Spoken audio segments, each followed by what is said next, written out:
大家好，今天我们非常的高兴请到了我们 DS 律师事务所，他们律师事务所的国际化的团队也是非常的专业，他们遍布在全球的各个地方。今天我们邀请了来自法国、意大利、西班牙和摩洛哥的专家。首先欢迎 DS 德尚律师事务所国际业务发展总监游行女士，介绍一下 DS。苏会长好，直播室的观众们好，很荣幸啊，先由我来介绍一下德尚律师事务所。我们是1972年在法国巴黎成立的，在全球拥有400多名律师，业务遍及欧洲、亚洲、非洲、拉丁美洲和加拿大，是为数不多的能够提供全方位国际法律咨询的法律事务所，特别是在环境法、兼并购、公司法、高新技术、不动产法方面拥有世界上权威机构最优的评级认证。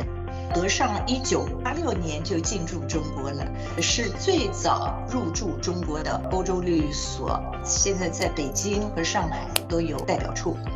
那么2018年呢，德尚还入选了中国商务部律师事务所库贸易救济子库，是入选的6家欧洲律所之一。近40年来呢，德尚帮助了无数法国和欧洲企业在华投资，也协助中国企业实施走出去战略，参与了大量中资企业在海外的兼并购项目，帮助中企拓展国际市场。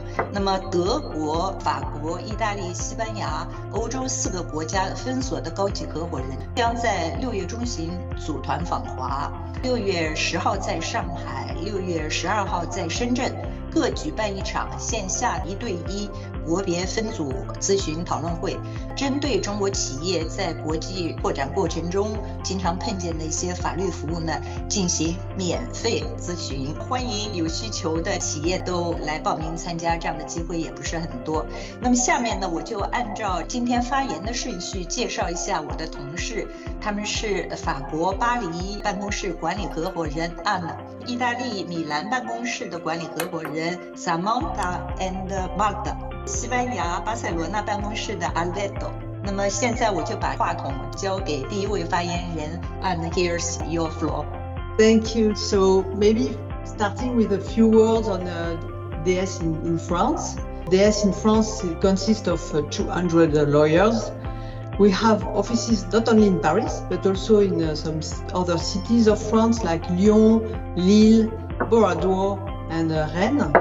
And we have established a China desk in Paris, consisting of 4 Chinese lawyers who are permanently based in France, supporting our Chinese clients investing in France. So to talk about the challenges for Chinese companies coming to France, I would like to focus on 3 aspects: business challenges, management challenges, and compliance challenges. So for the business level, I would like to share 3 advices. First advice, maybe do not put commercial targets which could be too high to reach when you enter in the French market. Second advice, your trademark, your products are not recognized yet by the market when you enter the market. So do not hesitate to enter, like into distribution or agency contract with companies who know the trends of the market. This will be very useful. And of course, we can be of dedicated support for you on negotiating and managing the regulation regarding agency or distribution.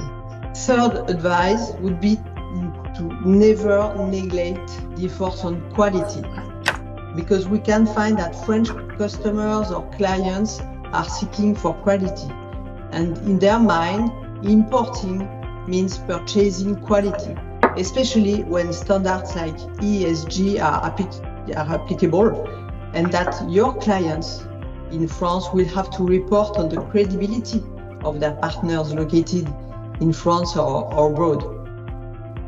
Then, if we come to the management challenge, I would like to focus on the 3 challenges. First of all, you should take time to define the organization of the management of your French affiliate. Ideally, I would say by recruiting a Chinese manager who has an international background, can speak French. This will be very useful. Otherwise, you can also opt for a French manager, but he should have a great knowledge of China and also be Chinese speaking. It would be much better. You have in France some HR company who can support to find this kind of profile. Second advice on the management side, I would say that you should not be so afraid about the management of French employees. We know that this is always a fear of the Chinese investors in France.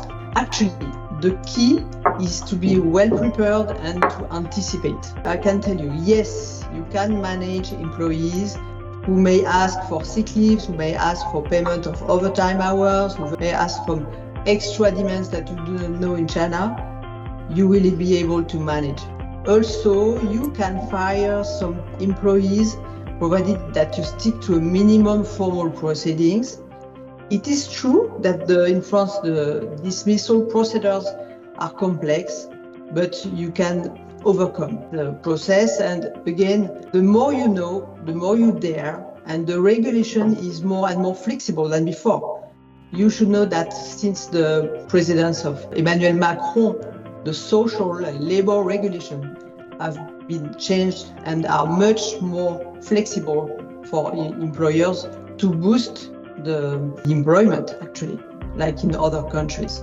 The third aspect would be the cultural aspect. When you are managing a company in France, you are managing a company in a very different country than China, and there are many cultural aspects to understand.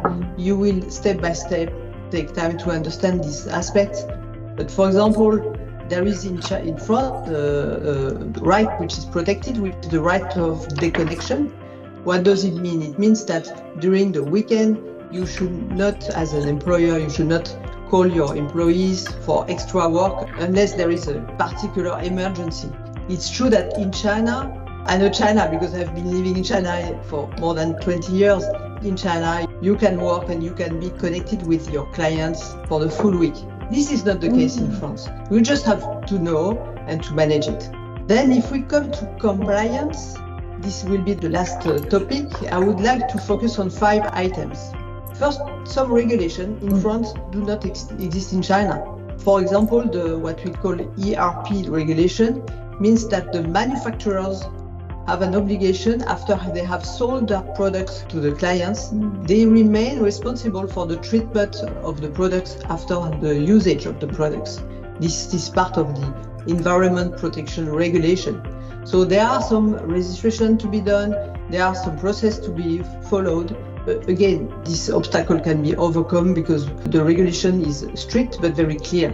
And so you can anticipate and organize. Second aspect is maybe on corporate. It's true that now the company law in China is very close to French corporate law, but you may have some difference. For example, the obligation to approve the accounts every year, this kind of obligation. Actually, as soon as you know, you can implement. The third point is regarding the environment regulations. It is true that I know that in China, environment regulations are put in place. It's true that in France, maybe they are more strict and also more strictly enforced than in China. But actually, they are the same regulations. So you just have to increase your level of compliance, but you will not discover some new regulation at the end of the day. The regulations are the same, and if you are already compliant in China, you will have no issue to be compliant in France. A last challenge relies also in the change of regulations. Actually, this happens everywhere in every country, sometimes regarding tax or customs. But a key advantage of France is that no regulation can ever be retroactive. So there will be no surprise. You have to anticipate.